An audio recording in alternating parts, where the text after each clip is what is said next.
right. Thank you so much for joining us. Thank you so much. Let's get straight into the meat of the matter.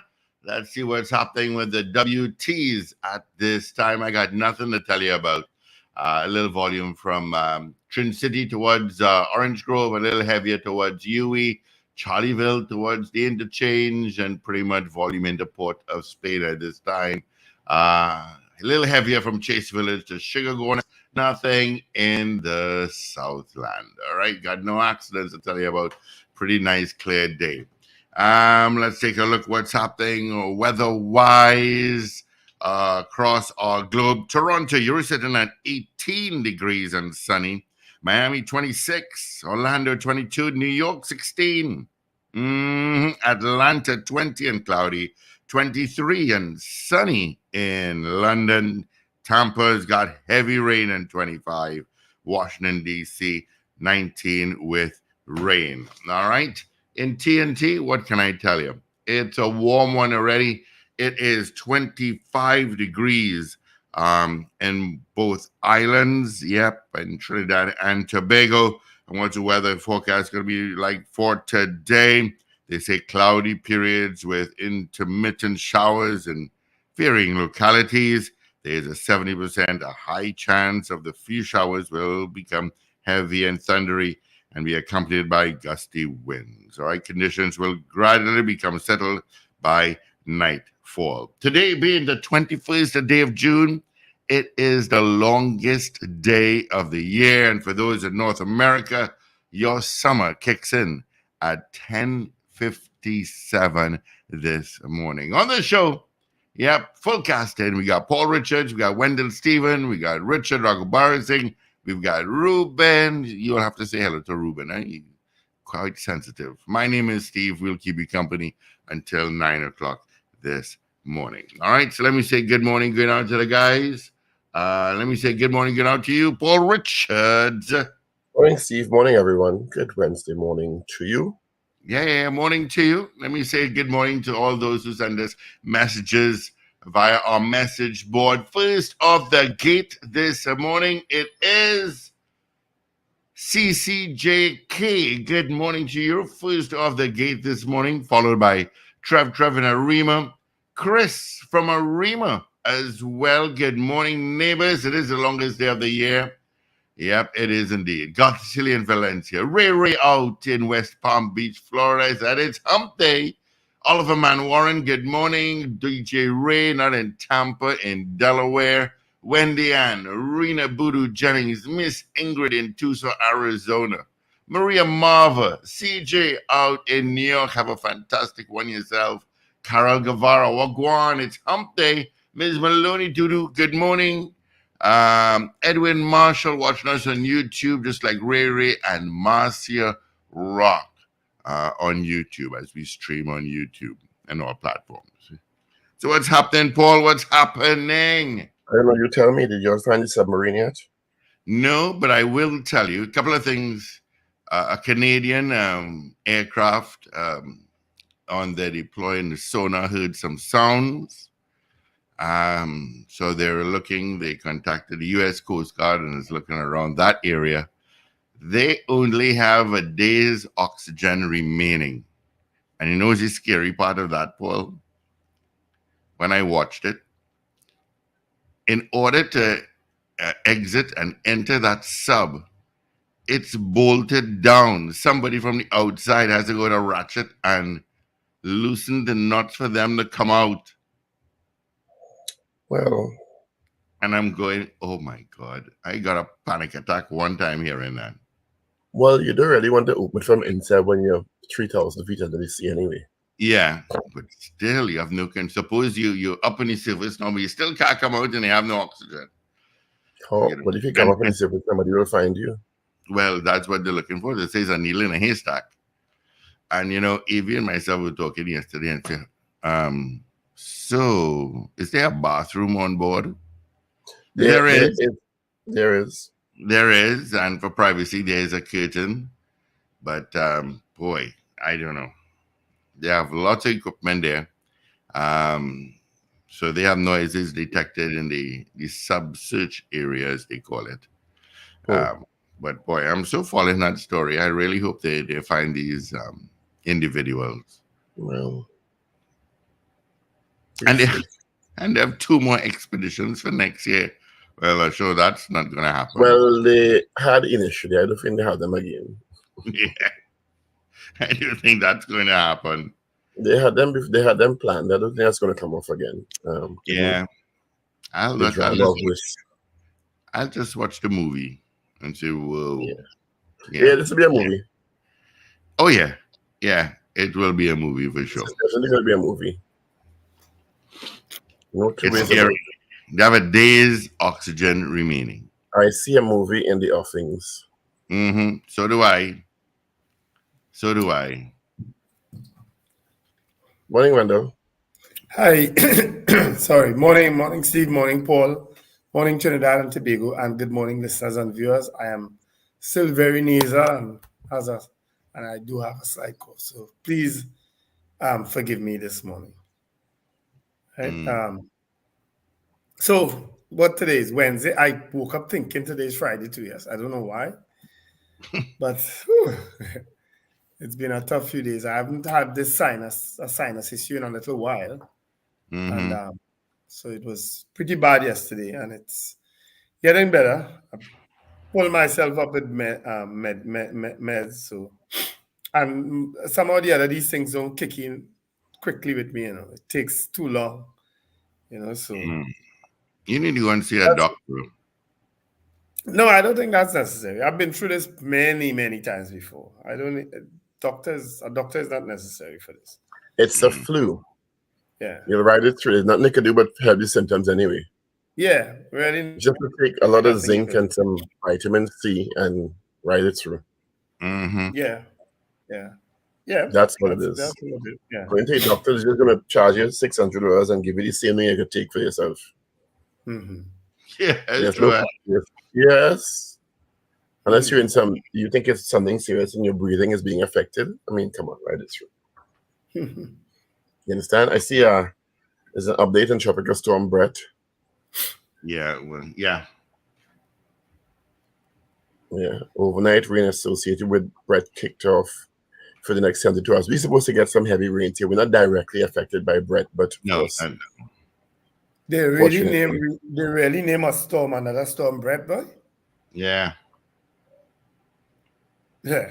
yeah. So East Trinidad in It's particular, odd. and into the weekend, people can expect some effects from Brett. You see how far it is from us. It's heading more up though. So Yeah, it is. And there's another wave behind it. yeah, it's the season. Tis the season. So we better batten down and make sure all your stuff in order. Hmm. Batteries, cricks, you know it. You know how it goes. Do not wait until they issue a warning for something coming closer. Watch your warning to get yourself in again and rush to the grocery and buy a toilet paper. You know, we love to buy a toilet paper. I don't know what is this obsession with toilet paper in Trinidad and Tobago when they hear storm. Let's rush and buy a toilet paper. Yeah. Oh, tell you. Trinidadians have lovely idiosyncrasies, let me tell you. Like you lost some weight too, Wendell. Have I? Probably. It is. I probably look a It's little. not from the flu, Paul. I probably look a little drawn in what 2 days? Because the last time I was on was Friday actually. Mm-hmm. Yeah. Monday was a holiday, right? All right. Yeah. So I probably did because I haven't eaten much over the last couple of days. Mangoes, yeah. Okay, all right. But I'll be like good. As I mangoes. say. I've been through this before, so Yeah, exactly. It's just a flu. You're yeah. big enough. Yeah. So what's happening? I saw a little war of words yesterday with the Prime Minister and some members of the opposition. yeah, where I didn't follow much news either over the last few days because I heard you all talking about that. I heard you all talking about that trip down under to the Titanic. I didn't follow that story at all. What is that about? A submersible with some rich people, some very rich people, which is Yeah. not, it's not unusual, to be very honest. Wealthy people have been taking these trips through this company down to view the wreck of the submersible. You know, when you have money, you find really odd things to do. And it went missing at around 45 minutes into the dive.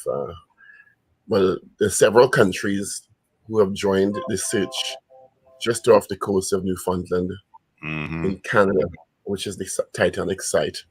Right. Communication with the submersible was lost an hour and 45 minutes into the dive. So, Yeah, I've been to Newfoundland. It's a beautiful little town. Newfoundland and Labrador. Yeah, I've been to that place. We went whale watching, and their delicacy is moose, eating moose and fish, codfish. That's what. As a matter of fact, they have a dance called Kiss the Cod. They dance around and you have to kiss the codfish. There's some weird traditions out there, but they drink a lot too. Oh boy, they drink and party a lot in Newfoundland and Labrador. they may also find we have weird traditions and culture. Yeah. They call it Journey to the Edge because it's really to the very edge of North America that they exist. So And very cold. yes, very cold. So the search is still on. I think the most recent information about the submersible is that some team heard a knocking sound. Yeah, the Canadian Coast Guard from an aircraft. I don't know where this knocking sound could be coming from, but well, they heard a sound. They wasn't hearing anything, and they heard a sound, so they kind of narrow it down a little bit. But if they're detecting a knocking sound, they should be able to. Well, they heard a sound. They don't know if it's knocking. They just heard a sound. So, well, that animal living down there, not see with your stuff. Yeah, Richard is be down there all the time visiting his alien friends who hide in below the water. Yeah. So we hope that they are found. Time is pretty much running out for the oxygen supply. How many people? They have 5. The owner of the submersible, who is also the CEO, is the captain, and 4 others. The former French Navy diver, who is Paul-Henri Nargolé, a British Pakistani businessman, Shahzada Dawood, and his son Suleiman. Dawood, yeah. British businessman and explorer Hamish Harding. And they are all Stockton Rush, CEO of Ocean Gate, the firm that usually does the dive. So I guess they're all in this very small submersible. Up to yesterday, which was about 1:20 afternoon, there was a press conference, and at that time, they had 40 hours of air left. Well, subtract that from now, 24 hours almost gone. Yeah. So, right now, watching BBC last night, they interviewed a chap who actually went down in a submersible, and they were by the propellers, and underwater current took them and rammed the submersible into the propeller, and they couldn't lodge themselves free, so they kept going back and forth, and eventually they did. And he said it was extremely scary. This is the propeller of the Titanic? Yeah.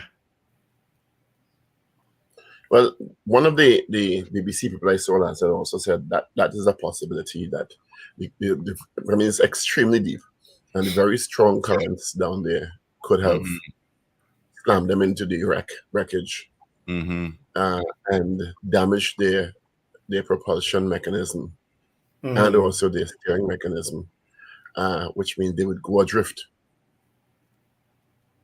Yeah, pretty much. What's surprising is that those submersibles usually have very sophisticated pinging devices. That's the only thing I have not heard about. If it's one thing that will keep working is this pinging device that will alert whoever is above when they lose contact that this is their location. So I've heard a lot about that, which is very strange. So I didn't hear any of the reporters ask about that. But imagine you having pretty much a day's supply of oxygen remaining. Ugh.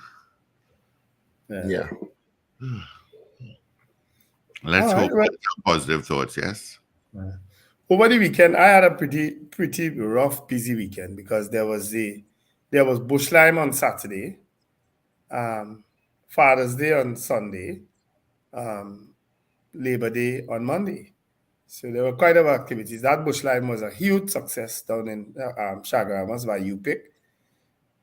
It was huge. I think better than the organizers expected.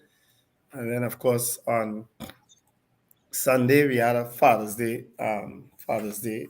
lime down by us in St. James, and then on Monday, Labor Day, Irene Hines had a nice little Thanksgiving because of certain personal issues. So it was a rough weekend in terms of liming. And I think that's probably helped take a toll on me. But the dust didn't help me, because it's been pretty rough in terms of the dust these days in the air. I don't know what is the prognosis for today, but I know that we expected to have rain.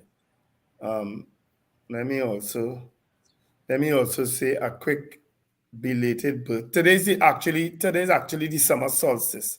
It's supposed to be the longest day of the year, June 21st. It's the day when you get more sunlight hours than any other day in the year. So I don't know what's going to happen with the kind of weather. Normally today is a very bright sunny day.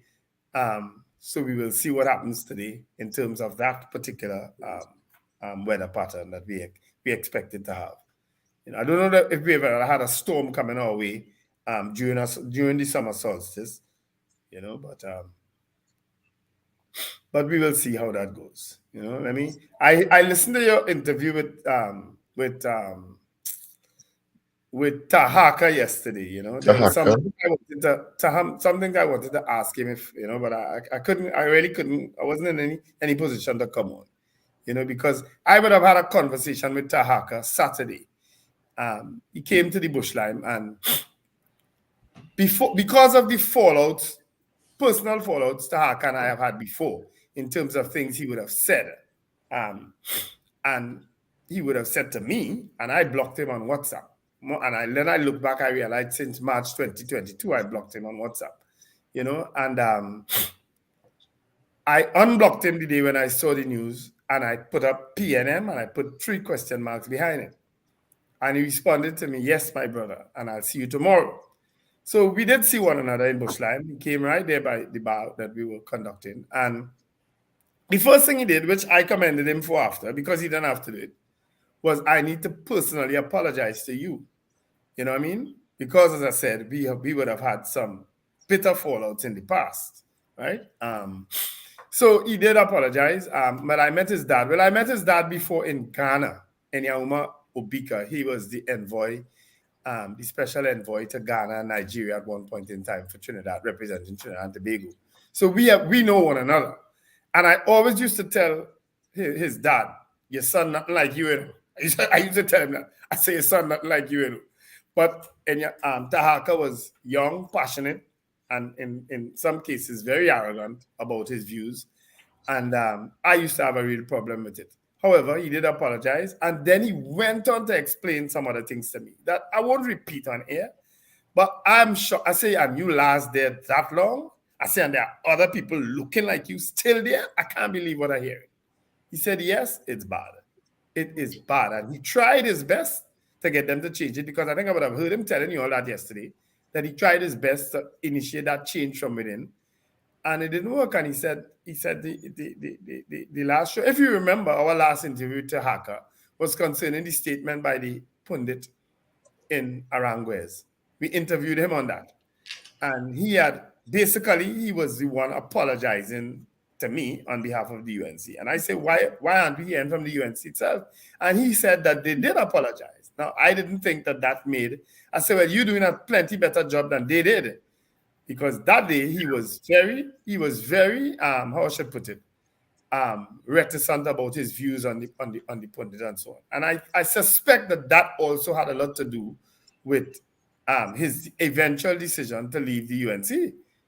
You know, Well, to be fair, and I've said this before, we in the newsroom called Dr. Kirk Mayhew, who is the PR of the UNC, who distanced the party from the statements of the pundit.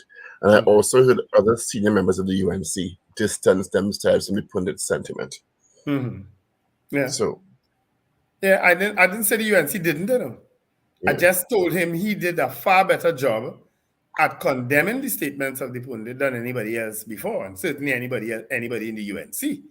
Because distancing yourself from something is one thing, but condemning it in the strong words that Tahaka used that day, to me, that is what was needed. Because that's what we all did. You know?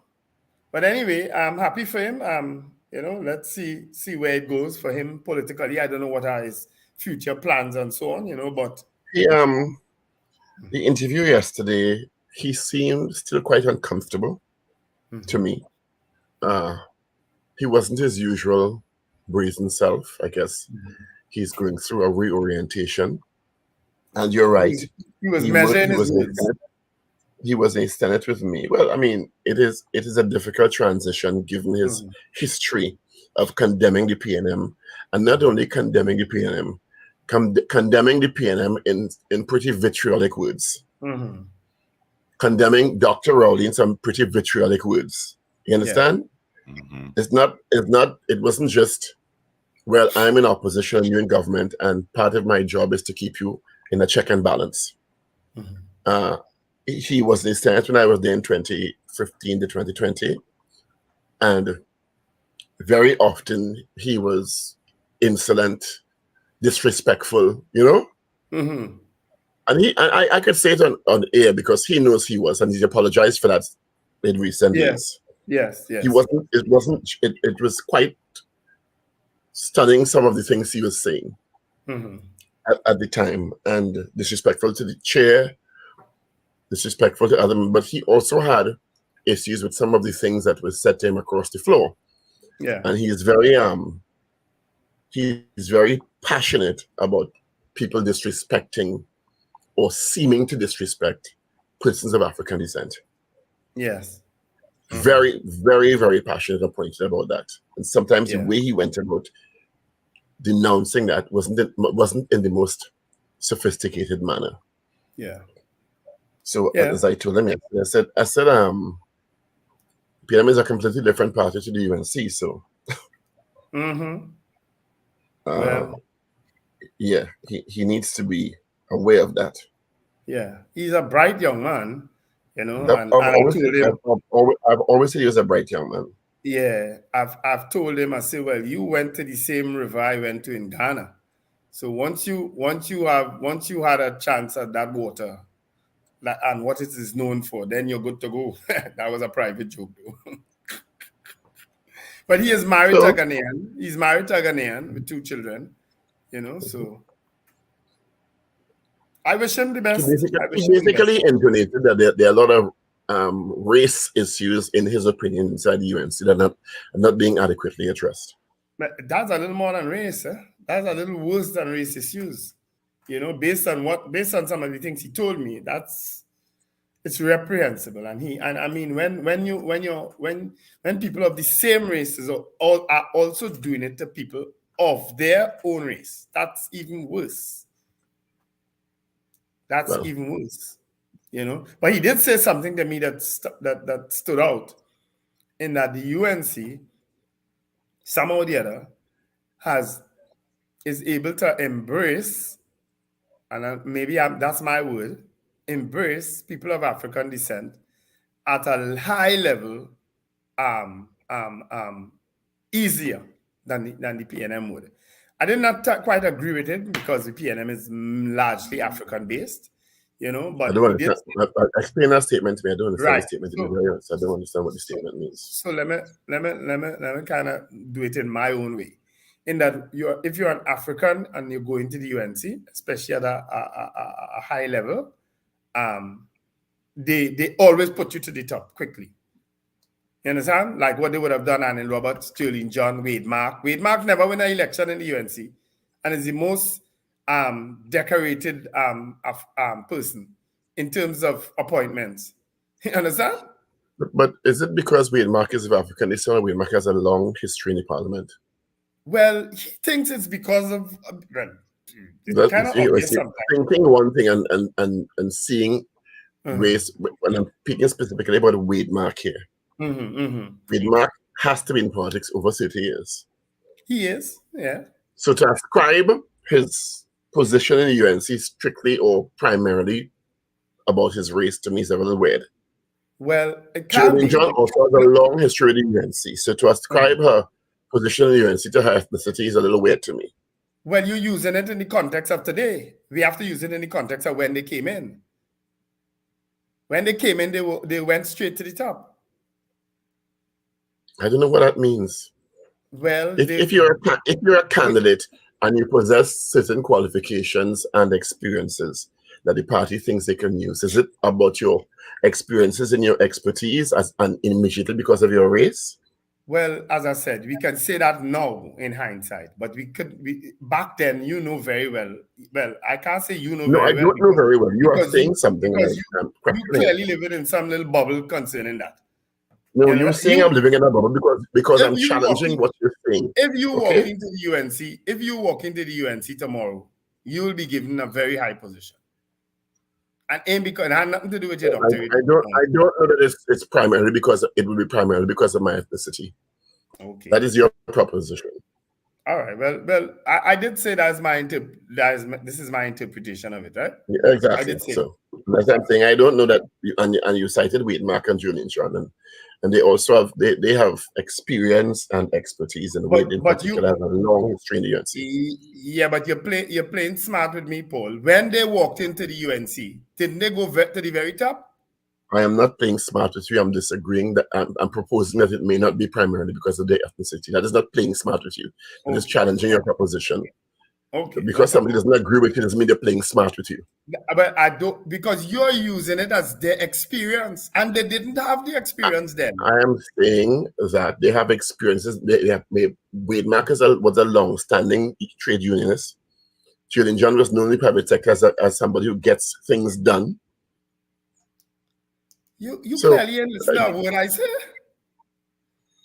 I have. I just disagree with you. Okay, no problem. Well, let's move on now. Right. What? I'm seeing Richard here, but I'm not seeing his camera on, so I don't know if I should put him on or not. Oh, so, wait. I don't know if let's see that wake up face. Let's see that wake up face. The camera is off, so you won't see a wake up face. I don't know if he wants to go on like he doesn't put on the camera right away, you know. He's that upon makeup and all kind of thing. And based on the song that I'm hearing, he's on the road. Morning, Richard Rockabara. He's going to say, good morning, guys. Morning, guys. Morning. What did I tell you? Yeah, no, I can't put on my camera because, I'm on the road, Yeah, that's what I figured. You know what we didn't touch on too, gentlemen? It's on the front page of the TNT Guardian, is about this incident that for the Massey employee who passed away. I saw that on news last night. Oh my God, it was, I don't know, it was heartbreaking. It was heartbreaking. I mean, water came to my eyes. I mean, because the family was so distraught.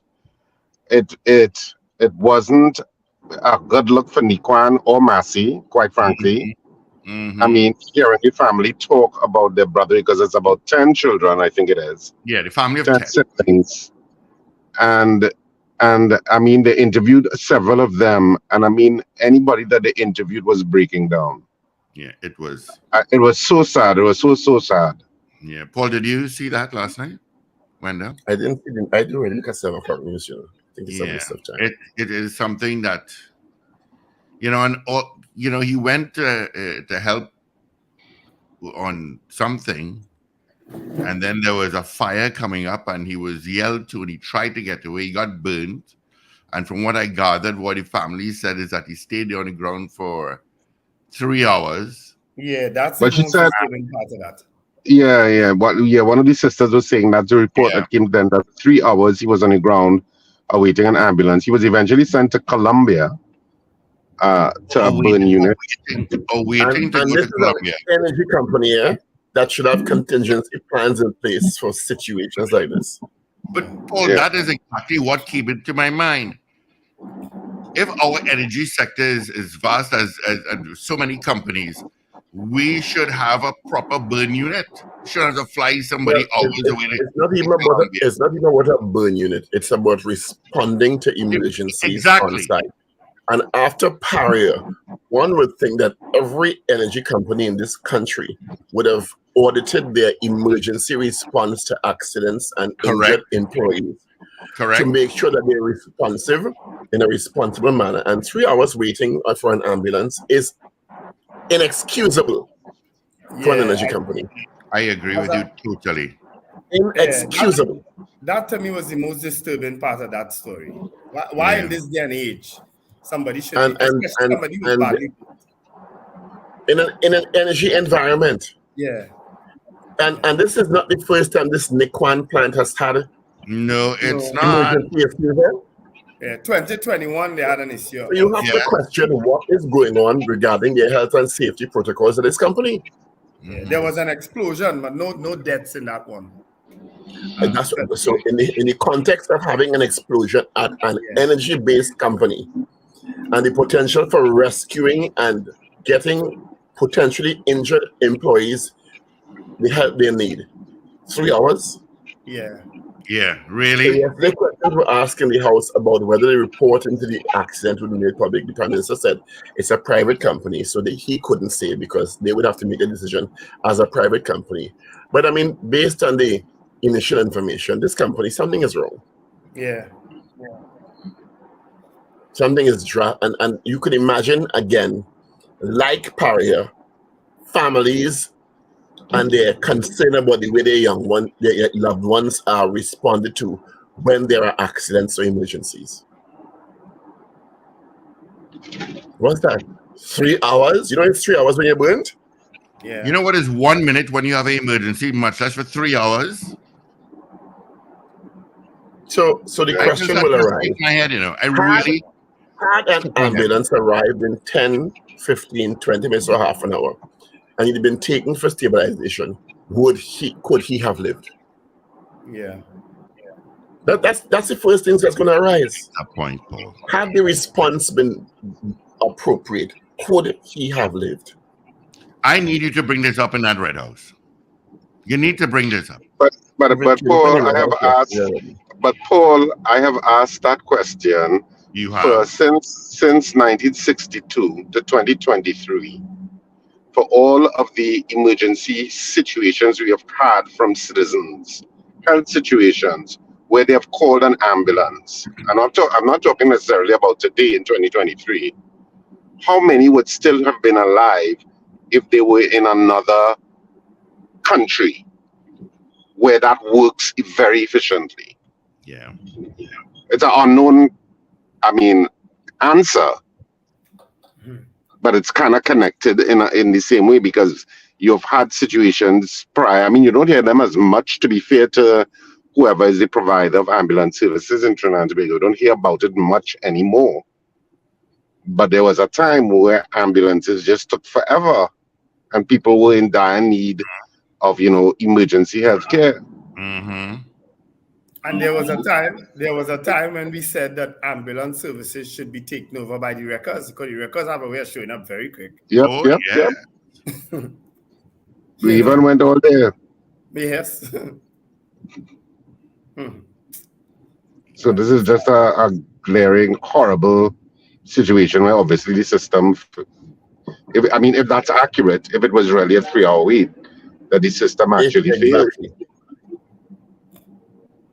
Well, and I guess that's and the family is saying that they have no information about what happened, given the report or the initial investigation. And to me, as a family member, you have the right to that information. Yeah, but has anybody from Nikon? Exactly. Nobody does shout to them. Nobody has spoken. When we saw the family is saying that they believe there appears to be a cover-up because they are yet to see an incident report or an OSH report into the That's what incident. they said. And I'm sorry, if my family member is injured, hurt, or dies under those circumstances, I think I have the right to the information. Yes. Yeah. It's going to come out in a lawsuit because, I mean, Clearly. I'm sure there will be one. You know? Clearly. So, as I said before, this is not, this Nikon plant has had an explosion before. Fortunately, no one was injured at that time. But there was this incident now, and this person is not alive. And I guess, you see, in the absence of information from the company, there will be speculation, and in some instances, erroneous speculation. There will be misinformation propagated. And in the absence of information from the company, that's what's going to happen. I don't know what the communication departments of some of these companies are doing. Very good point, Paul. You know, this is somebody's loved one who is no longer alive. Is it Massey owned, Nikon?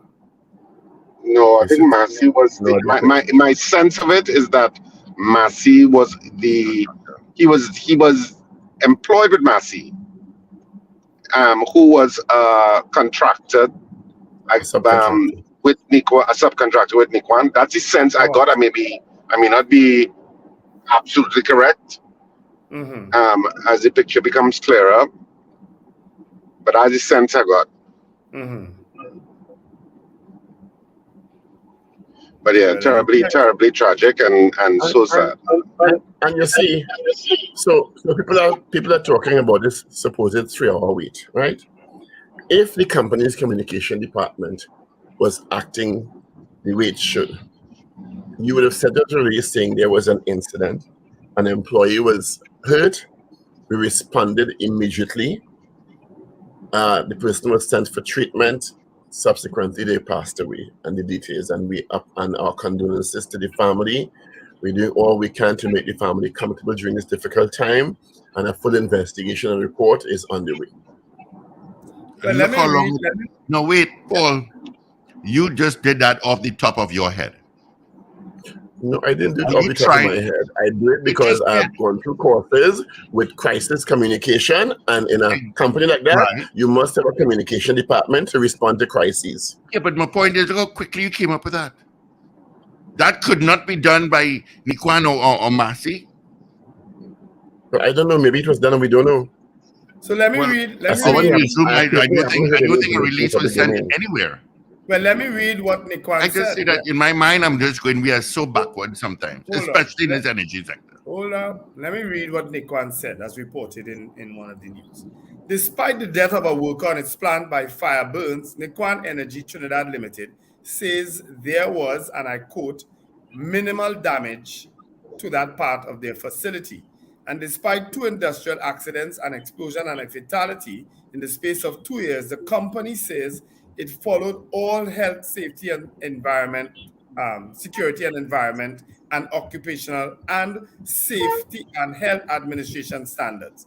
The company's safety commitment to all HSSE, OSHA, and similar standards is paramount and demonstrable. The relevant regulatory bodies were immediately informed and all statutory requirements complied with. Investigations are being conducted into the circumstances of this unfortunate incident, including a root cause analysis from an external independent expert.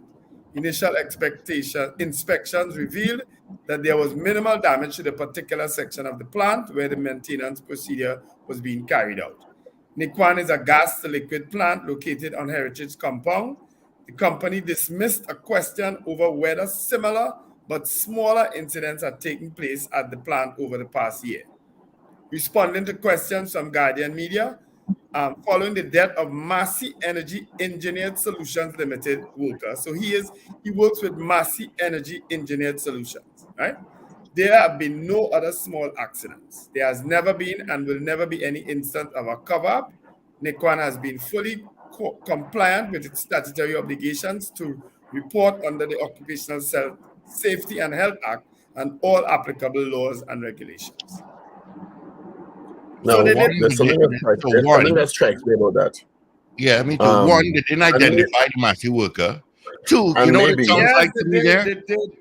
It's like if they did. Paul got in an accident and the first thing you say is, oh God, the car mashed up. Oh geez, what happened to the car? Oh shoot, Paul was in the car. How was Paul? Maybe there was a release before that. I don't know. I haven't seen it. But my concern with that was most of it was focused on the plant integrity. It's not like a lawyer write it as opposed to a human being. Mm. Well, it probably better Excuse be. me, what does that mean? That lawyers are not human beings? To protect the interests of the plant and the company. I didn't Well, see a lot it of had, emphasis on I didn't hear in it our condolences go to the family and the fellow employees of the person, well, and guys, they're you receiving know I only read counseling. part of the article, right? And the article Well, does mention his name. So I well, only I'm read saying part from of what the you article. read, because in response to what you read, I didn't hear a lot of emphasis on the person Well, maybe they and the only family. responded to what was asked. But that's why I said there may have been a release before that. Mm-hmm. Yeah. At this point in time, though, I don't think he had died as yet. Because remember, he lived for a few days. I think this story predated his death. So that's the immediate release then. Yeah? It probably That may have is. been one of the initial releases. It probably is. Let me see the date on it. June 20th. Well, no. Well, it says June 20th, but Well, yeah, because if it has stuff about responding to the allegations of a cover-up, it can be that far in the past. yeah. We'll see how it goes. It's unfortunate. Once again, condolences to the family of the man who lost his life and his colleagues. Yeah. Yeah, absolutely. Somebody made a really bad joke in the newsroom yesterday. I won't say who. I think though the Prime Minister announced yesterday that a probe will be conducted by the Ministry of Energy. And Nikon. And the Occupational Health and Safety. Yeah. What he did say is that he can't promise it will be made public because Nikon is a private company. Mm-hmm. Anyway, it's 6:46. Does anyone have newspapers? I don't. No, I don't have it this morning, sorry. I'll take it as we start to ask you when you do have it. Let's go into the newspapers online then. It is the 21st of June, 2023. Let's start with the Daily Express. Brett, no threat, but expect bad weather for the next 2 days. And this is the latest trajectory that you will see from Brett. From earlier on at 2 this morning from the TT Weather Center.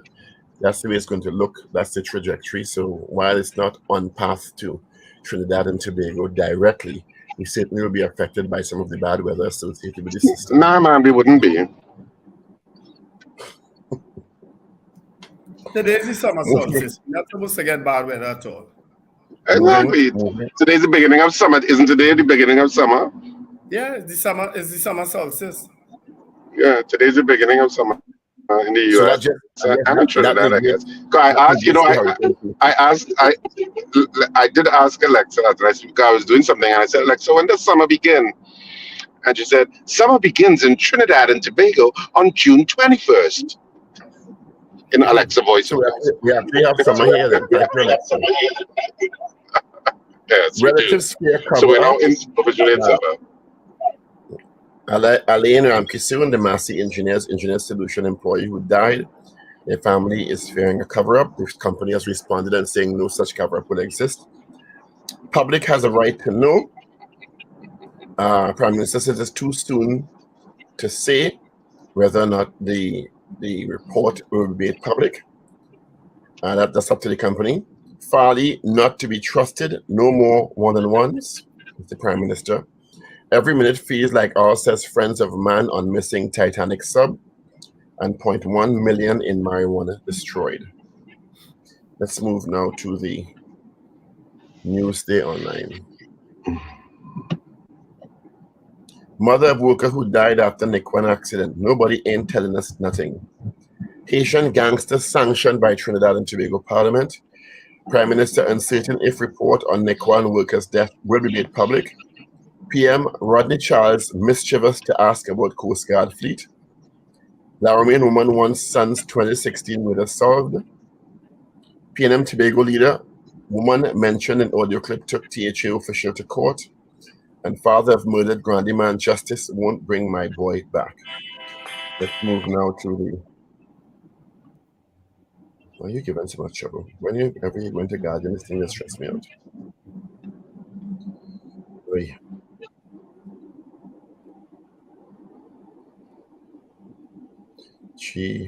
Guardian just doesn't come up easily at all for some reason. But Steve shared Guardian in the group, so you want me to do it? Please, thank you. All right, where is it? The Guardian headlines today, we want answers. That's the headline, and the family is that of the relatives of the man killed in the Nikon fire. Claims they're in the dark on fatal incident. Company says there will be no cover-up. Also in the Guardian, Mohammed aims for the stars in Germany. And Kamala, we don't want PNM rejects. UNC MP property tax will be added to AGC mortgages. We want answers. That's the family. And Rowley Farley is not to be trusted. All of those are stories in the Guardian. And in sports, let me try to get some sports for you all. Of course, in England, lost the first Ashes Test match to Australia yesterday. I actually looked at a bit of cricket. Warriors, Haiti goalless in final Gold Cup warm-up. And Easy Lines won East National Mickey Mouse League of Darts title. So all those are stories in today's Guardian Online.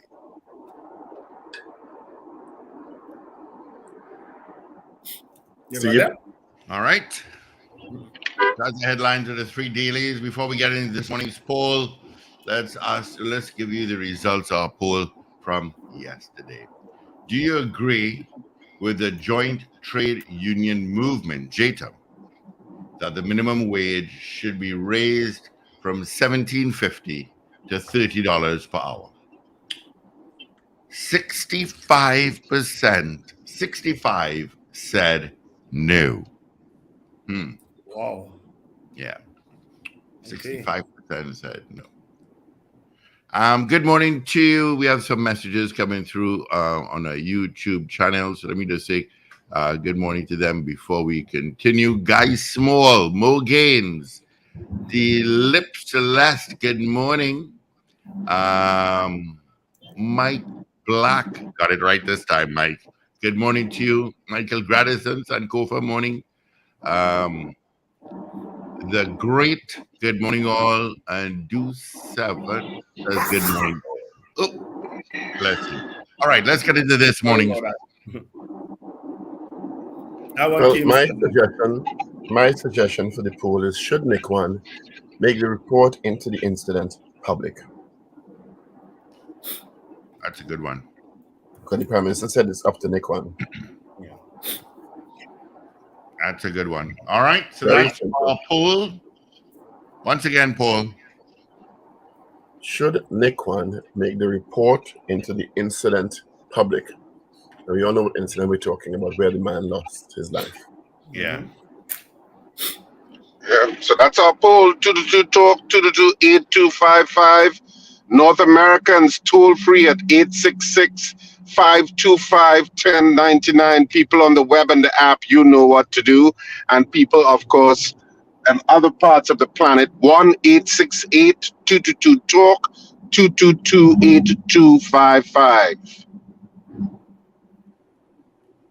All right, that's our numbers, of course, on our message board and on our website at power102fm.com. Not forgetting YouTube as well.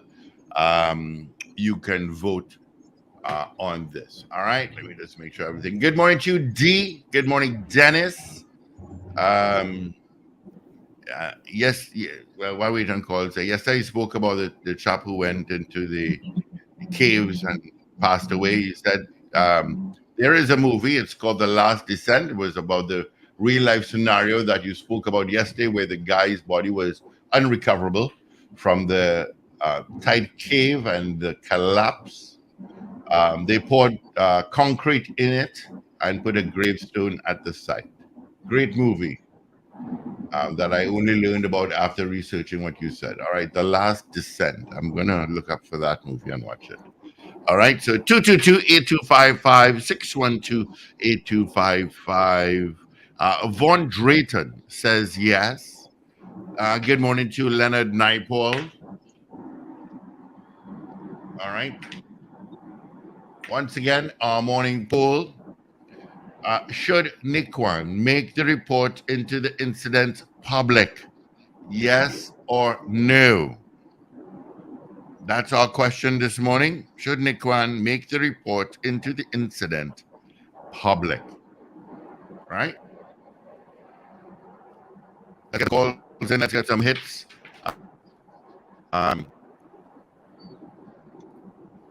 Yes or no? You calling us? Please tell us where you're calling from. We love to hear where you're calling us from. Love, so we'll know. So let's go to our first call. Good morning. Good morning, Grandy. Yes, it's sunny in Sangre Grande. All right, enjoy it. Enjoy it. Thank you so much. Yes, we will. All righty. Wayne, where's the company ambulance and medical team? Question there, Wayne. Ken E out in Harlem says yes. Lorna, good morning, Lorna. Morning, Indy. Morning, Carly. Yes, absolutely. Troy says yes. Carol Guevara says yes. Let's see. Do 7 says yes. You should make it public. Shame on them. How the shame on them coming? For not making it public. I guess I do. You could ask her or him. Well, they never said they weren't going to make it public. Exactly. I think the Prime Minister has just given the information that for it to be made public, because they are a private company, they'd have to consent it. Yeah. But they have not said yeah. Not Sexy public San anything. Fernando says yes to the poll. What says you, caller? This is Glenn from Queens. Morning, Glenn from Queens. I said yes, make it public. All right, Glenn, have a great day. Warm day today. Okay. And the first day of summer for you guys coming up at 10:57 this morning. Bye. All righty, take care. GNC Auto Security, good morning. DJ Sleepy says yes. All right, DJ Sleepy. 222-8255, like Glenn in Queens. He called 866-525-1099. You can do the same. Leonard Naipaul up in North Carolina says yes. GB says yes. Thank you, GB. All right. Let me just check here. Right. Okay, got it. Moneymaker, long time Moneymaker. Moneymaker says yes. Thank you so much. All right. Should Nikon make the report into the incident public? That's the poll. Yes or no? All right. Yes or no? You send us a message via YouTube or on our message board that I read here via our mobile app and website. You should have our app by now. Just look for Power 102 FM Trinidad. You'll get it and download it. Trevin Rima says yes. Thank you, Trev.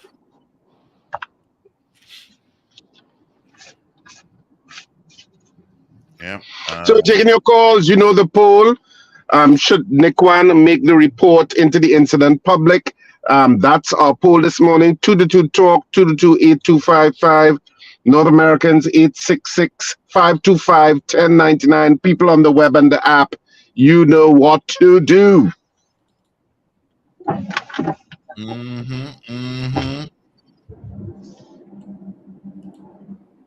Mo Gaines, take 2 yes to the poll, gentlemen, from my beautiful wife and myself.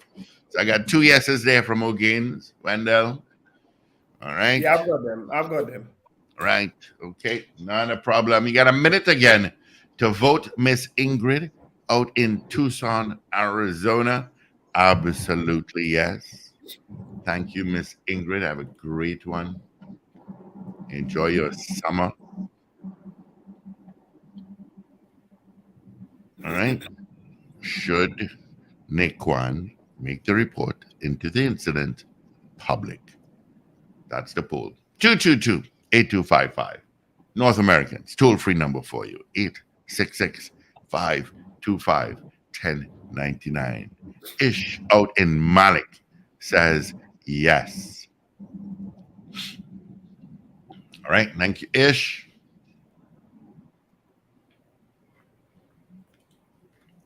Let's see. Any more here? Nope. Okay. No. All right. Any more messages? Should it be public? The report? Yes or no? All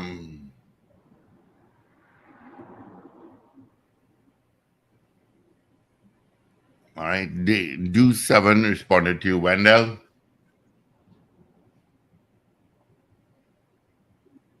And Do 7 says the report will highlight the company's shortcomings. If made public, the court of public opinion will force them to make quick changes. That's what Do 7 said.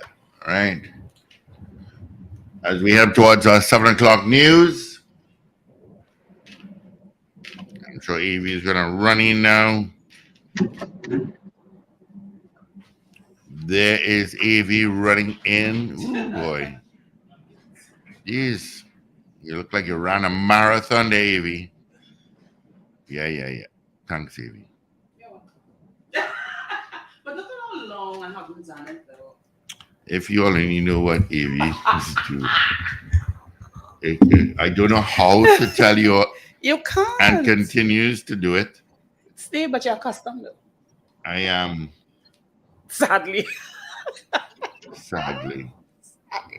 If you all know. If you only know what she's doing. Should I tell you all what she does? No, you shouldn't. Should I? Maybe after the news, before we chat with Michael Addison. Yeah. All right, let's get into it. News starts right now. This is your news bulletin from Power 102 Digital. Government says it's been advised not to make public the report into the April 2020 Nikon plant explosion. Meanwhile, relatives of Alan Lane Ramkisoon, the Massey Energy Engineered Solutions Limited employee who died after being badly burnt in an accident, wants answers. Barkpore residents are being told that they are free to do what they like within the law, but their protest will not speed up their calls to repave roads in the area. And the Met Office says it's monitoring Tropical Storm Brett as it makes its way to the Lesser Antilles. Details in a moment.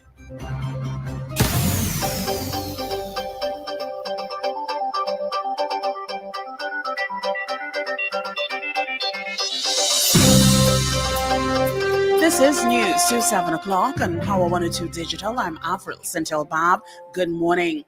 The government has been advised that the Ministry of Energy's report into the explosion in April 2021 at the Nikon plant cannot be made public.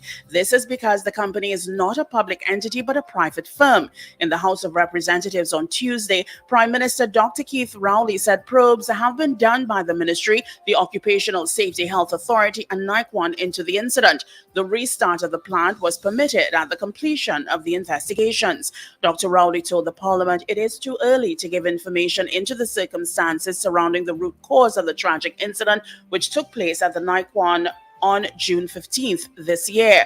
The employee who was assigned to the company's Pointe-à-Pierre plant was injured in an incident at the facility while carrying out maintenance work. He reportedly passed away while undergoing treatment at a hospital in Miami. Dr. Rowley told the Parliament of the principles which will guide how the development is carried out. I was very clear. They're asking me about a report, and I'm saying depending on which report and on the nature of the report, then if it can be made public under the specific authorities, then it will be. If it's on the other hand a report coming from the company, then of course we have constraints. If a report is done by the Ministry of Energy, and we are advised that the report can be made public without legal complications, then of course it will be made. I am not being as previous as they are. Madam Speaker, these things are guided by commercial controls and legal controls, and that's how we are. Meanwhile, relatives of Alan Lane Ramkissoon, the Massey Energy Engineered Solutions Limited employee who died after being badly burnt in an incident at the Nikon plant in Pointe-a-Pierre last week, are calling for answers. They claim that there appears to be a cover-up regarding the incident. Ramkissoon's sister, Ruthine Ramkissoon Gobin, says they are yet to see an incident report or an OSH report into the incident. She added that the family has not been getting any information. Barrackpore residents are being told that they are free to do what they like within the law, but their protests will not speed up calls to repave roads in the area. The residents staged a fiery protest yesterday, which was quelled by army or armed police and fire officers. When Ministry of Works employees showed up later in the day, they were pelted with stones as residents claimed they wanted their roads paved, not patched. The residents have threatened to keep up protests until work begins on building a new road, but Works and Transport Minister Rohan Sinanan said the protest will not change the fact that there is a process to follow with road repairs, including tendering. They claim promises have been made to them in the past and the time has come to deliver on the commitments made. The residents also commended the police for their presence during the demonstration and gave them words of support in the fight against crime. Broken promises and cross road Barrackpore. We want the road fixed. We want the road fixed. We want the road fixed. And we don't want no rubbish throwing the road again. No fresh Baba Green. Right, we have no problem with the police coming here keeping the peace.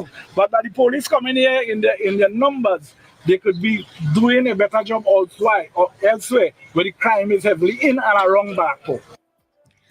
The Meteorological Office says it's monitoring Tropical Storm Brett as it makes its way to the Lesser Antilles. Though posing no direct threat to Trinidad and Tobago up to late yesterday, Tropical Storm Brett was still expected to bring in some bad weather in the next 48 hours. While Brett's potential to develop into a hurricane was downgraded by most international weather stations by yesterday evening, CARICOM neighbor Barbados was placed under storm watch. A tropical storm watch means tropical storm conditions are possible within the watch area, generally within 48 hours. The TNT Meteorological Service said in its 5 p.m. update yesterday that interests elsewhere in the Lesser Antilles should also monitor the progress of Brett, as tropical storm watches will likely be issued by other islands later tonight.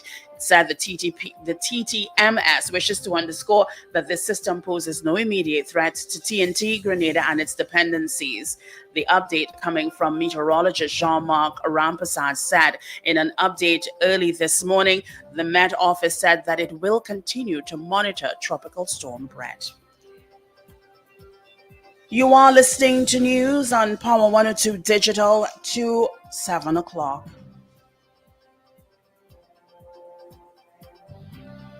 The U.S. Coast Guard has confirmed that a Canadian aircraft detected underwater noises in a search area for the missing Titanic sub. U.S. media, citing internal U.S. government memos, described them as banging sounds. Contact with the miniature sub, which has 5 people on board, was lost on Sunday as it made a 3,800-meter descent to the Titanic wreck. The sub's air supply is expected to run out on Thursday around 11 a.m. On board, it's British-Pakistani businessman Shahzada Dawood and his son Suleiman, along with British explorer Hamish Harding. Paul Henry Nargiolet, a former French Navy diver, is also on the vessel, as is Stockton Rush, chief executive of OceanGate, the firm behind the dive. Well, finally, here is weather news for the period today until midnight. Trinidad and Tobago, cloudy periods with intermittent showers in varying localities. There's a high chance that a few showers will become heavy and thundery and be accompanied by gusty winds. Conditions will gradually become settled by nightfall. Gusty winds, street and flash flooding can occur in heavy showers and thunderstorms So persons are being advised to be cautious. Look out for a forecast maximum temperature of 31 degrees Celsius at the Arco International Airport and 30 degrees Celsius at Crown Point in Tobago. Currently, the temperature is 26 degrees Celsius at both localities. Recapping your headlines to 7 o'clock, government says it's been advised not to make public the report into the April 20 Nikon plant explosion. Meanwhile, family members and relatives of Alan Lane Ramkisoon, the Massey Energy Engineered Solutions Limited employee who died after being badly burnt in the incident at Nikon, say they want answers. Barrackpore residents are being told that they are free to do what they like within the law, but their protest will not speed up their calls to repave roads in the area. The Met Office says it's monitoring Tropical Storm Brett as it makes its way to the Lesser Antilles. And in the case of the missing Titanic sub, more search help arrives after banging noises are heard. I'm Avril Sintel-Bab. That was news to 7 o'clock on Power 102 Digital. Look out for more news in detail coming up at 12 noon and an update coming your way at 8 o'clock this morning. For more details, log on to power102fm.com.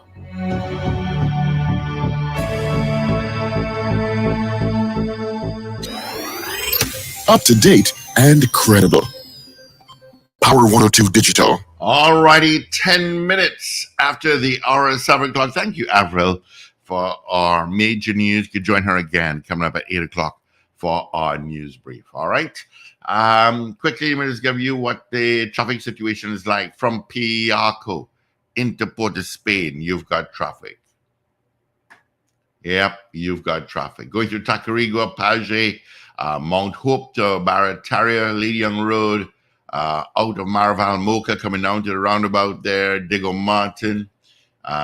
From Sugarguanas toward Chin Chin Road, not too bad. Slow going, but after that, you'll pick up a little heavier traffic. Rivulet Road is heavy. Streets in San Fernando Creek, you got some volume this morning, but San Fernando is light. Going through Taxton Bay on the main road, you've got some traffic there. All right, Kelly Village, and pretty much from the roundabout in Caroni towards the highway, you've also got some traffic. In Santa Cruz coming down towards San Juan, you've also got it. All right. That's a quick traffic update for you. All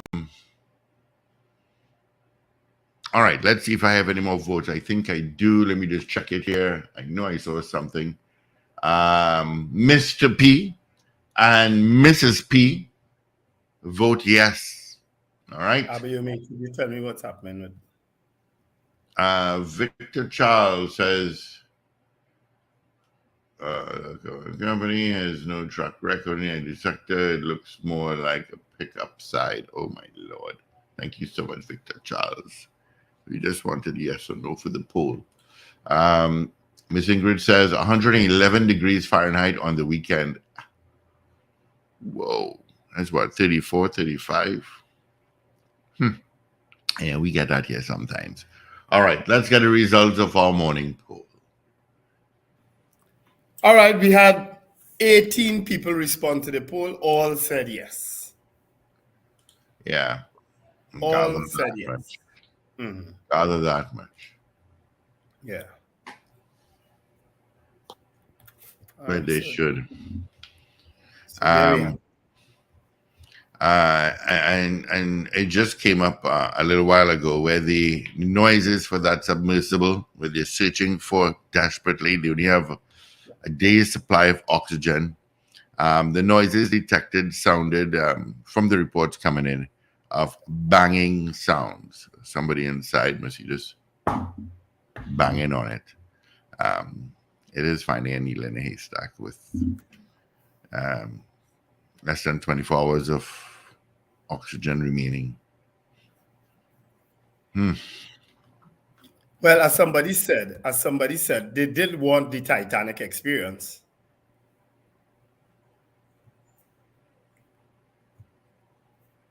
I think they said that tongue in cheek though, or sarcastically.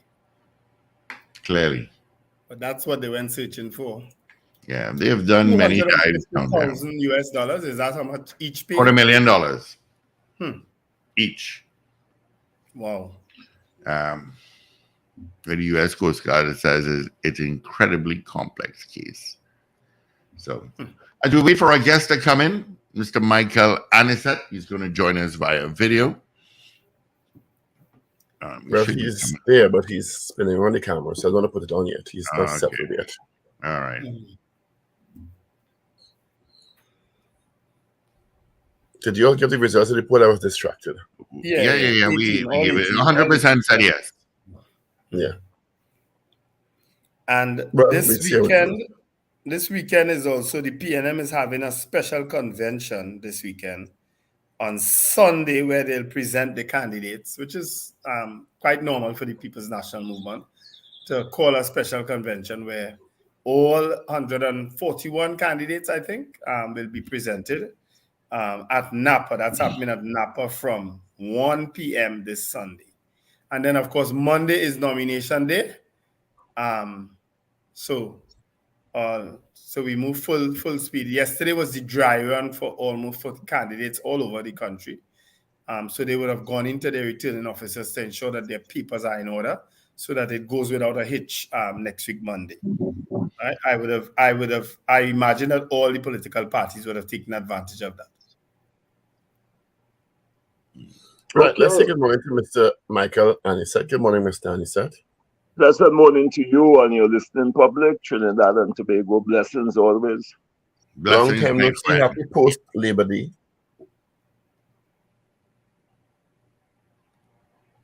Is he frozen? No, hello?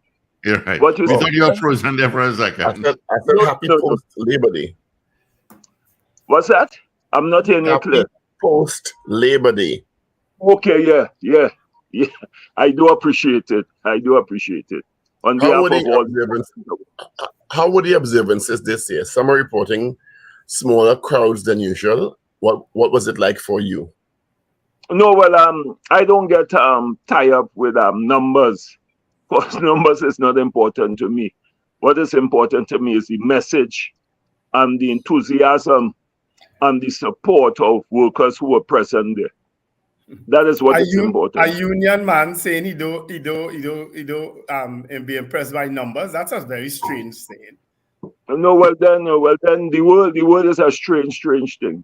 I can mention so many other strange things, but what I am saying, me, Michael Anisette, personally, because I know that a journey of 1,000 miles starts with one step. I will say no more. All right. So what was the underlying message this time in our Labor Day? You know, there was always a message before in terms of what was happening in the country at that point in time. What was the underlying message this year in Labor Day? The underlying message obviously was people's matter. People matter in Trinidad and Tobago. That's the underlying message. Okay. And how was that message communicated to people? How was that message communicated? Just like what we are doing now. We had a stage, we had trucks, we had representatives talking, and we had some addresses from myself, the president of JTAM and the president of PSA, who would have communicated our views to the large membership that was present. People matter. There's been quite a bit of discussion about many unions that have accepted so far the 4% offer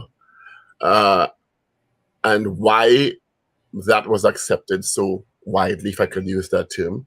Give us some your response to that, and why do you think that has been happening? Okay, well, let me give you the National Trade Union, and I'm speaking generally for most workers in Trinidad and Tobago. And we empathize with the other unions who would have been subtly forced to accept the 4%.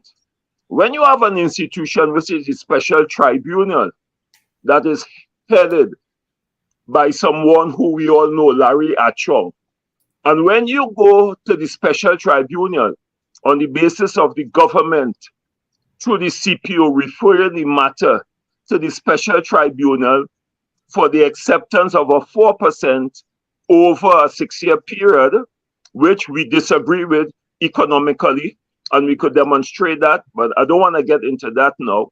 And when you go to that special tribunal, and you would have seen in the newspaper where the PSA legal representative, senior counsel, Douglas Mendes, took the government witness apart in the context of why on the basis and the rationale for 4%, why not 5%, why not 6%? And there was no answers forthcoming, or she could not have put on the table any logical explanation. But having said that, when you have a tribunal which has the power to extend your collective agreement to 5-year periods, and that is mentioned by the chairman of the special tribunal, I am concluding with the greatest respect to the chairman that that is not the way you negotiate. That is not the way that we call collective bargaining. That is not the independence of collective bargaining. It is not the independence of an institution. Collective bargaining is one of meeting and treating. And you have to allow the two parties to make their points, but not warn a union or mention that you have the authority to extend the collective agreement for a 5-year period. And there's nothing the union can do if I do that. And then what that means, that the collective agreement will have been for a 10-year period as opposed to a 6-year period. In those circumstances, one will understand why the unions said, okay, hold up on this special tribunal meeting, and we will go back to the CPU and sign off on the collective agreement, which is 4% over a 6-year period. And you could say anything, you could twist it any way you want. I want to make a fundamental point here, that the interministerial committee that is responsible for negotiations is not part of our collective bargaining process 1. It is not a legal instrument 2, and it's not a regulatory instrument 3. And therefore, the use of that instrument to force negotiations onto the public sector, we say it is a violation of the ILO Convention 98, which speaks of collective bargaining in a particular way. And I will want to make just one more point, if you allow me. One has to take into consideration, and I want the public to listen for this, that within the very said period, the public sector and private sector were negotiating. The private sector were able to negotiate all the 3 years agreement to the present point. And they were offering a minimum of 9% over a 3-year period. Stop there. But this government did not engage in negotiations over a period of almost 9 and in some instances 12 years. And therefore, we are saying that is fundamentally flawed and is not in keeping with good industrial relation practices, and is a fundamental breach of the same Industrial Relations Act and the Special Tribunal Act that the government speaks of, because they, as a government, were in fundamental breach by not engaging the union in those discussions. And I have some documents here. All right, I have this government. You mean the government? Well, anyhow, you want to put it, D and this, in my humble opinion, mean the same thing, right? Well, if you know, it can't, eh? Yes, because we had a change of government 8 years ago. All right, the government and this government. What is the difference? The government is present, and this government means singular in English. But I don't want to be sidetracked with those kinds of conversation, because that will do nothing for Trinidad and Tobago. What we have to talk about is whether or not workers in Trinidad and Tobago with a 4% over 6 years, given given the exponential rise in cost of living in Trinidad and Tobago, given the fact that the private sector were able to settle their negotiation for the said period for a 3-year period, each for a minimum of 9 percentage points for those periods, and given the fact that the private sector operates within the same economic environment, how do you juxtapose that the government can now come and offer their employees, where they have a legal responsibility to treat and meet in good faith, 4% over a 6-year period, and that matter was referred to the court by the government after 2 meetings, and after a prime minister went on a political platform, and after he spoke to his constituent and said that we can't pay more than 4%, and all those who marching for the back pay, they may get their back pay, and they're going to lose their jobs, which is a fundamental breach of good industrial relation practices, and is fear-mongering, and is a misrepresentation of what a prime minister of a country ought to do when a negotiation between independent bodies are being negotiated. So you're suggesting that it's because of a statement like that the unions were forced into taking the 4%? Excuse me, sir. Let me make my point again. It's a question. No. You see, I am telling you, I understand Trinidad and Tobago, and I would not be distracted. Let me repeat what I said. If before negotiations, right, and during the negotiations, that the prime minister, who is the head of the government, can go on a political platform and can go in a party constituency meeting, all right, and make pronouncements on a negotiations and what he can only pay while the process of the negotiations is going on. Anybody who have common sense, anybody who is honest, anybody who is spiritual, anybody who understands the process of negotiation will know that that is an interference in the process of negotiations, because what you would have done as a prime minister is to politicize the question of collective bargaining, which is a fundamental breach of good industrial relation practices. That is what I am saying. But if the unions were strong on 4% being inadequate, even in the circumstance of the prime minister saying, well, if you get more, some people are going to lose their jobs, which is, kind of, I don't want to say a threat, but it's basically laying the gauntlet down. Why didn't the union stand their ground? Excuse me. You have to understand, you see, who are the unions that would have accepted? It's the unions that was referred to the special tribunal by the CPO through instructions of this government. And when you went to the special tribunal, all the arguments that the union would have made and put before that tribunal would have been able to demonstrate that the 4% in the circumstances of the economic realities of Trinidad and Tobago and what workers have to face economically will be inadequate, and in fact will be disenfranchising workers in Trinidad and Tobago. And if the chairman of that tribunal says, well, I could offer 5 years and I have that authority and all, you cannot change that, what will happen? But let us look. How many other unions have not accepted the 4%? How many other unions? There are other unions that haven't accepted the 4%. So don't let us trade. What unions are those? What unions are those? Well, I could call NUGFW have not accepted it. Siemens Union have not accepted it. PSA have not accepted it. And these are major unions that represent the vast majority of workers in Trinidad and Tobago.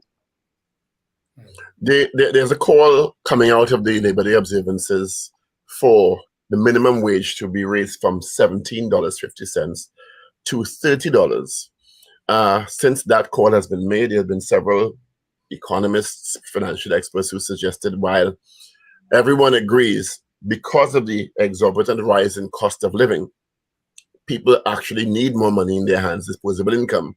However, if that happens, employers, particularly private sector, may choose the route of saying, well, you're adding to my overhead costs because that is not the minimum wage.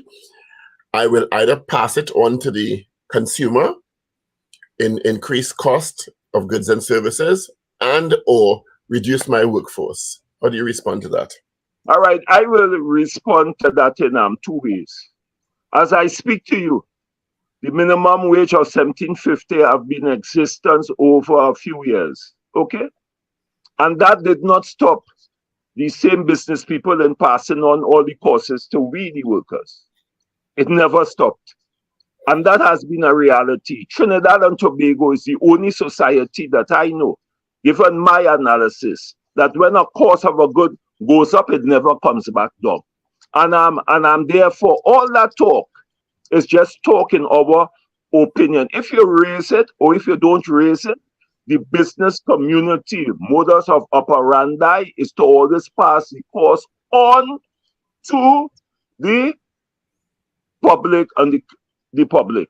Having said that, while I agree in some measure with that, Mr. Anisette, okay, you're talking about an almost doubling of the minimum wage. And is that I'm against? Let me finish, please. You're talking about an almost doubling of the minimum wage. And while you may be right in some regard regarding you're right, I see at one point shipping costs were high, prices went up. Shipping costs stabilized, prices did not come back down. Prices of goods overseas imported come back down, prices don't necessarily go down in a timely manner with the cycle with the price cycles around the world. But you cannot discount the fact that if minimum wage almost doubles, there is going to be a significant rise in the cost of goods and services. And that is not to say that costs aren't rising, but do you want that? Is that a practical approach? In addition to some employers may also choose to either reduce their workforce or reduce the number of hours their workforce is allowed to work. Comrade, that is a standard practice. And you see, I don't want to get into the talk of whether the minimum wage is supposed to be $30, $20, or $25. I don't think that is the conversation that we in Trinidad and Tobago should have.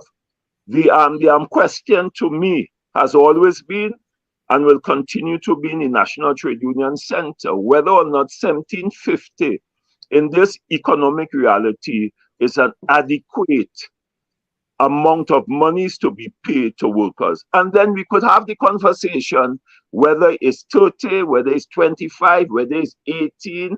Right. No one is arguing whether it's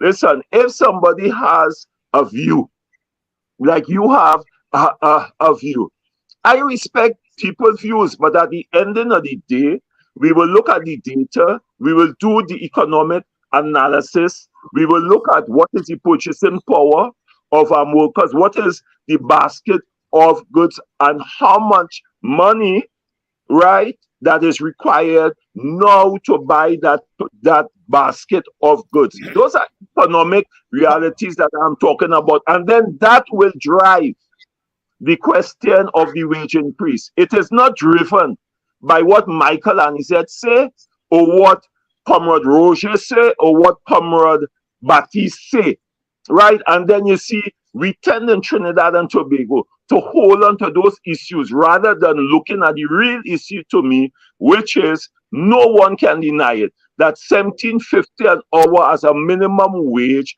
is not adequate for Trinidad and Tobago, and it is disenfranchising those workers who are the majority of workers. And let me make another point. It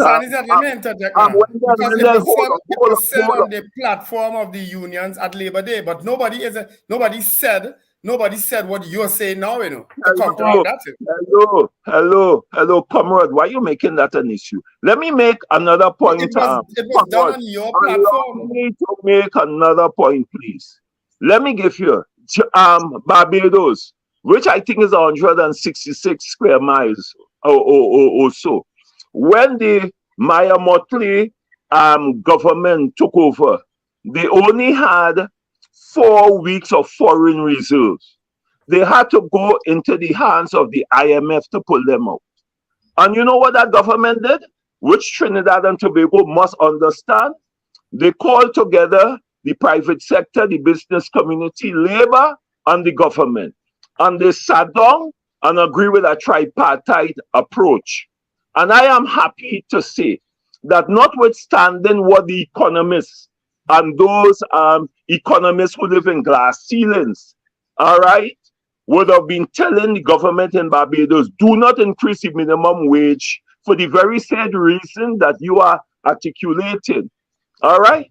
The government went on to increase the minimum wage, 1, and 2, the Barbados government regularized the employment of over 3,000 public servants who were working for years upon years without being regularized. And while they were advised that if you do that, it will interfere with the economy by the IMF, economic lords and them. You know what happened? Barbados is thriving much better because of what they did. And you know what is the story? In that, when workers have disposable income in their hands, when workers have regularized employment, it helps your economy to grow. Unlike Trinidad and Tobago, where 65% of the government employees are temporary employees. Let us have that kind of conversation if we are serious about enfranchising Trinidad and Tobago so we could have a better society for all and not for a few. Because the question of disposable income and the question of the gap between the rich and the poor is widening. I mean, very frightening in Trinidad and Tobago. And if we don't address that situation, the social fabric of our society is going to suffer. And that's a reality. And I will make a further point that America would have developed their economy because the America did not come a first world country and the leading country in GDP. What they did during the war, they employ people. They recognized that the employment of people was so critical and proper wages, and they were able to grow their economy. Yeah. So Mr. Annie said, after all is said and done, what would you think is a fair minimum wage? What I will think that 1750 clearly is not fair. 1750. Hold on, brother. Sip your coffee. You're going to repeat all what you said before. No, but if you want to tell me what to say, well, it's best we do have a conversation. No, I'm just looking for an answer. But if you ask the question when they let him answer. Comrade, you can't ask me a question and then want to bully me. Comrade, I wouldn't want to make a statement. Listen, you are. Mr. Anizet. I asked a question after all you said. You are trying to force an issue, and I understand why, but I wouldn't be tied up in that kind of conversation with you this morning. I have no agenda, Mr. Anizet. I have no agenda. Did I say that? Did I say that? Did I say that, sir? I have to interpret your words to mean. All right. We are getting tied up in semantics. Mr. Anson, answer the question, please.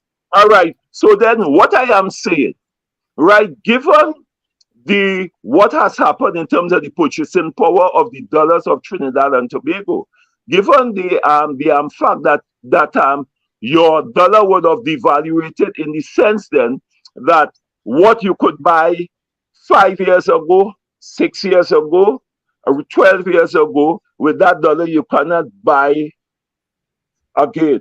Ideally and economically, in my humble view, that the minimum wage should start at a minimum of 10%. 10%, hear what I'm saying, annually.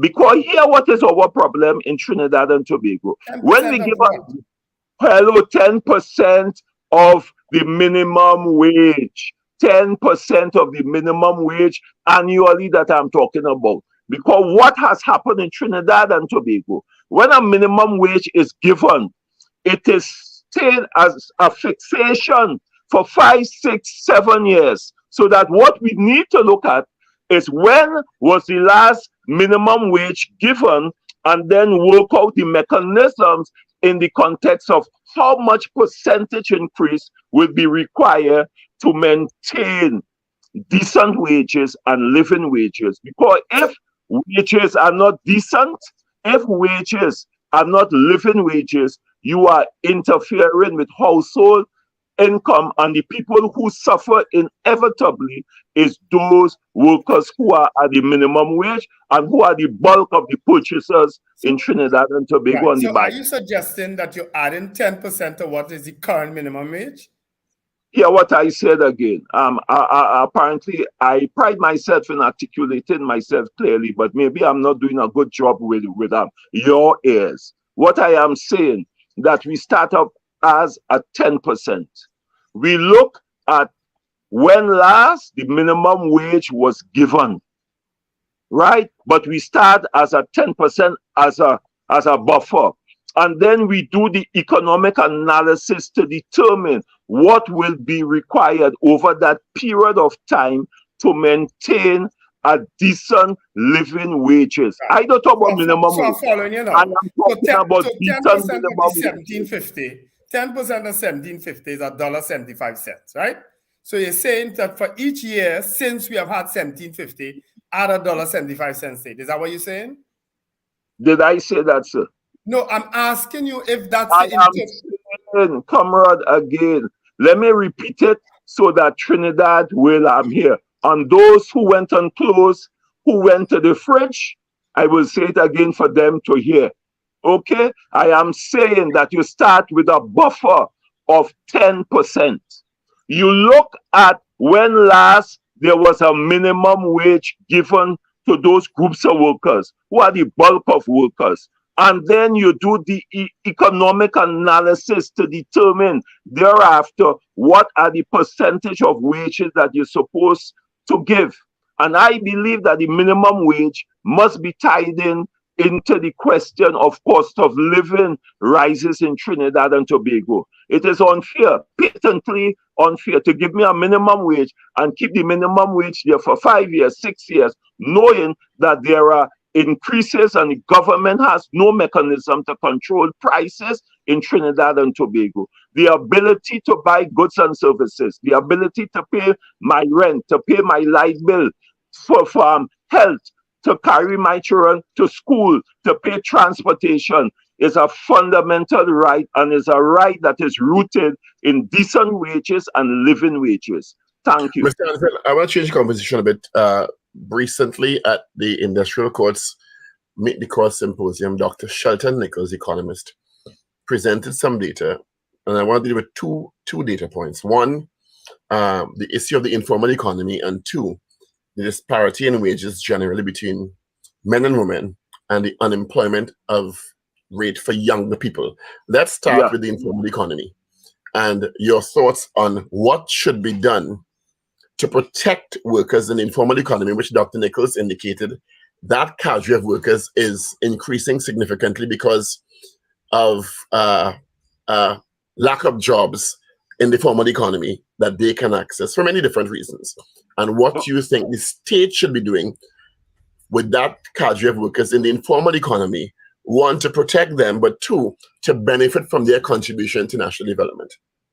Okay, and I support the analysis that you give there. Having said that, what has happened in international countries and what the ILO, International Labour Organization, have demonstrated, and that is why they talk about the social contract and social justice and decent and living wages. The first thing that you have to do is to pass a law in Trinidad and Tobago, not a minimum law, a law like in South Africa and other countries where it is mandatory that any employer who employs anybody, whether it is informal or otherwise, these are the minimum standards that you must implement.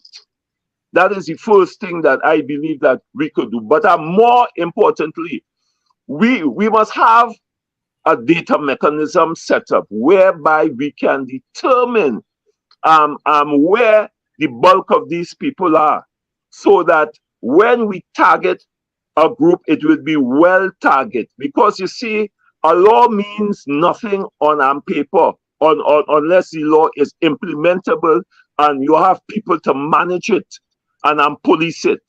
So then that is what I would want to suggest as a Trinidadian and as a trade union. Don't you think it should be part of the remit of the unions to be doing that kind of research, so that we kind of get data points from different independent bodies, so we can get a sense of what we're dealing with particularly the informal economy that seems to be growing in Trinidad and Tobago? All right, but to say we are not doing the research is not correct. We are into it, and because of the dire need to get what you call proper, authentic information from institutions, we have to go outside there and do our own research ourselves, which poses a problem, but we continue to do it. And that is why we could talk about the informal economy and what is happening in Trinidad and Tobago. Isn't that part of what unions should be making decisions based on the data that they're gleaning themselves? Because if you are the one who spoke about data-driven decision making earlier on, and in the context of so saying that unions are not well poised to legitimately investigate phenomenon like this is strange to me. No. Listen, hear what I'm saying. If you understand it to mean that, I do apologize, and I will repeat what I said. To get data in Trinidad and Tobago, because there are no institutions, all right, that you could go to, CSO or whatever, and say, listen, I want to get A, B, and C, like in other industries or other countries, I should say. What is required? We are required as a trade union, which we are doing, National Trade Union Center, NATU, to go outside there and hit the ground walking to get information. You get information, some people are unwilling, and sometimes you have to come back now and test that information, because if you're talking about data driven, the data must be correct for you to be able to be data driven. But having said that, we will use our data, yes, on the basis of what we would have experienced, the kinds of reports that have been made to us. All right, and I will give you an example. I could talk about COVID-19. The amount of workers who were affected that came to NATUC for assistance and help is amazing. So those are the kinds of information that nothing stopping the unions from co-opting the services of the academic institutions and working with them to all right. If you are not aware, and I will let Trinidad be aware, the Caribbean Congress of Labor, for which I am General Secretary, which represents the whole CARICOM region in terms of labor, we have engaged the Cipriani Labor College, all right, to be part of our secretariat. And the whole reason for doing that is to be able to do the kind of empirical and academic and professional research that you are talking about. And as I speak to you, the Cipriani Labor College of Labor, who haven't gotten a wage increase since 2007, that's an academic institution. And the last wage increase that they got was in 2007. That's a reality in my country, which was under the government of Trinidad and Tobago. They are working assiduously. You're making a point about the academic institution and the research that you plan to do with them and going on a different route. Let's stay on course here, No. I will finish. I'm not going. I'm just making a parallel point there. So that the National Trade Union Center, we too are using the expertise in that institution to help drive our preparations for negotiations, to understand the economic issues, to understand how COVID would have affected the working class in Trinidad and Tobago and throughout the Caribbean region, so that when we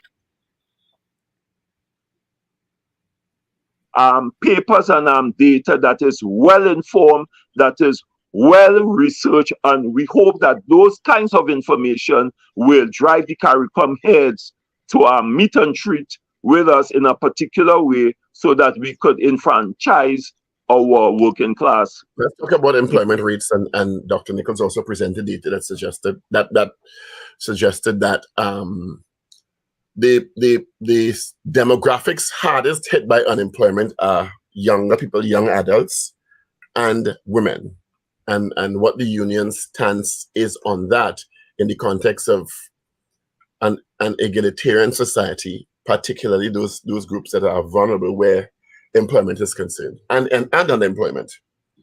Okay, well, we have been articulating the whole question of equal pay for equal work, which is a ILO convention, and where there are collective agreements involving unions, recognized majority unions, and employers, the question of equal pay is always embedded in those collective agreements. All right, so I want the population to understand, where you have a recognized majority union, which under the law gives the union negotiation and collective bargaining status, the question of equality, equity is always part of our collective agreement, so that the question of what the ILO say, that collective bargaining is part of a social construct that will bring about the kind of equity and equality that is required. We are not seeing that in the Caribbean region. Okay, so that is one of the recommendations that we would like to make, that we make collective bargaining and the right to represent workers much more accessible, rather than the cumbersome mechanisms that we have to go through in order to get recognition. I will tell the general public that there are companies who have challenged recognition, and it is ongoing for the last 9 years. And we have. Can I interrupt you? Yes, you can. I heard you say something very interesting just now, and I'm in full support of it. And let me ask you, is that something that's resonating with the other unions? That issue of equal pay for equal work, is that something that the unions are spreading towards their people under their charge? Yes, that is why. And then that is why every collective agreement that is registered in the industrial court, or we have oversight over the question of equal pay, right? It is part the terms and conditions. If you go on the port right now, whether it's Point Lisas or the port of Port of Spain, if I'm a junior clerk, whether I'm male or whether I am female, I get the same salary.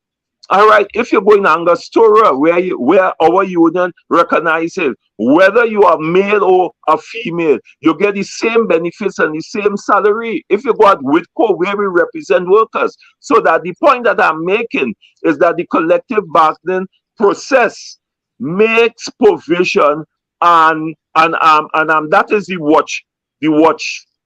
I don't want to say dog, but that is the watch over that exploitation that we have, where you have industries that is not regulated, and therefore they can afford to exploit female workers, which is rather unfortunate.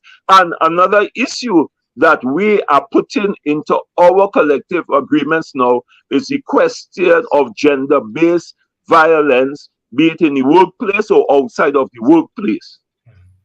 Yeah. All right.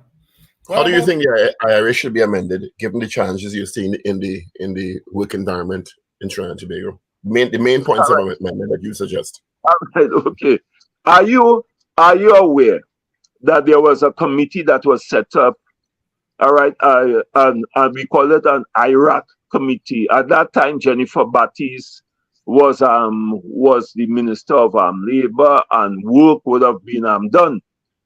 And propositions and amendments were submitted to the cabinet since 2017 in order to bring the IRA into reality and to reflect what is happening in the digital world one, what is happening in the real world of work two, and what will be required to make workers' rights and to join a union not cumbersome. And to date, the government or this government have not brought those amendments to Parliament. And that says something to us within the labor movement and the working class, people of Trinidad and Tobago. And then we believe, because that was tried. What are the main amendments you'd like to see and why? All right, one. In that committee's report. All right, one, the issue, as I speak to you, you must have 51% of the workers in order to get recognition to negotiate for on behalf of the labor force or the staff, whatever you want to call it.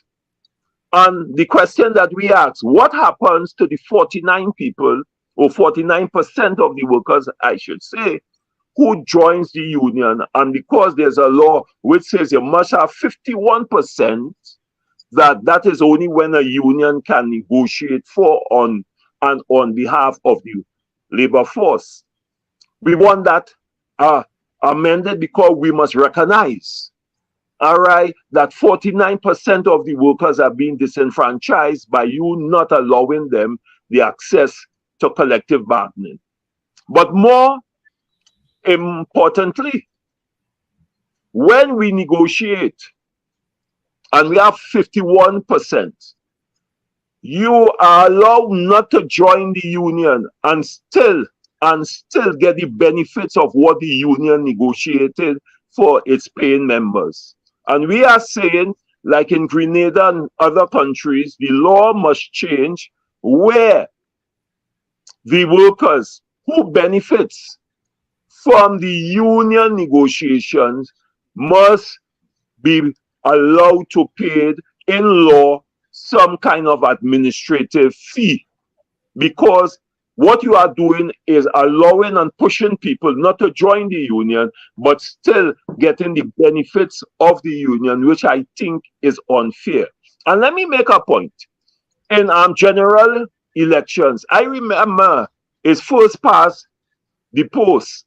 And if 27% of the labor force, not the labor force, the population votes for a government, and that is the highest amount within the election dynamic, you know that government is put in place. There isn't anything that says that to run the government, you must get 51% of the votes of the population in order for you to qualify. That is not our system.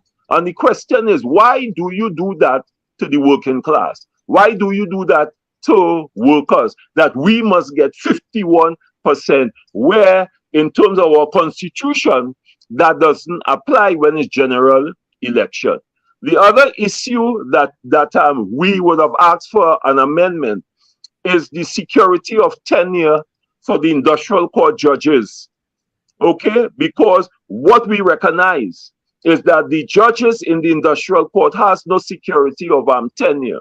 Their contracts is renewable every 3 years, and the government, or this government who is in power, right, have the oversight. They have the oversight over the renewal of the contracts of those judges, and then therefore the question of bias and the independence of those judges comes into the focus in the context of the trade union movement, and therefore we are saying that judges from the for the industrial court. Are you questioning the integrity of the judges' decisions based on this 3-year term and the ability of the government to review or not? No, is that what you're doing? No. What I am saying is that when there isn't any security of tenure, when your employment relationship or continuance of that employment relationship is dependent on the government, right? It appears to us in NATO that could be interpreted to be not fair. It could be interpreted to be biased because we know the culture of Trinidad and Tobago. And therefore, because the industrial court is a pillar of one of our institutions in Trinidad and Tobago, that industrial court, just like the judiciary, must have an independent body selecting the judges. Okay. Mr. Anderson, thanks for being with us this morning. Always a pleasure. The pleasure is always mine. Wendell, pleasant morning. And as I always end by saying, blessings to everybody. And may we continue to rely on our divine master and go back to our ancestor, mothers and fathers for guidance and protection as we in the labor movement try to build a better Trinidad and Tobago for all and not a few people. Thank you for the opportunity. I look forward to engaging with you all again. It was a pleasure.